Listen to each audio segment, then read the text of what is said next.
You ask Tiger to solve. This deals with linear equations with one unknown.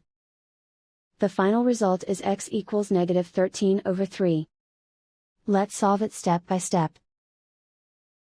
Group all x terms on the left side of the equation. Subtract 3x from both sides. Group like terms. Simplify the arithmetic. Group like terms. Simplify the arithmetic. Group all constants on the right side of the equation. Subtract 7 from both sides. Simplify the arithmetic.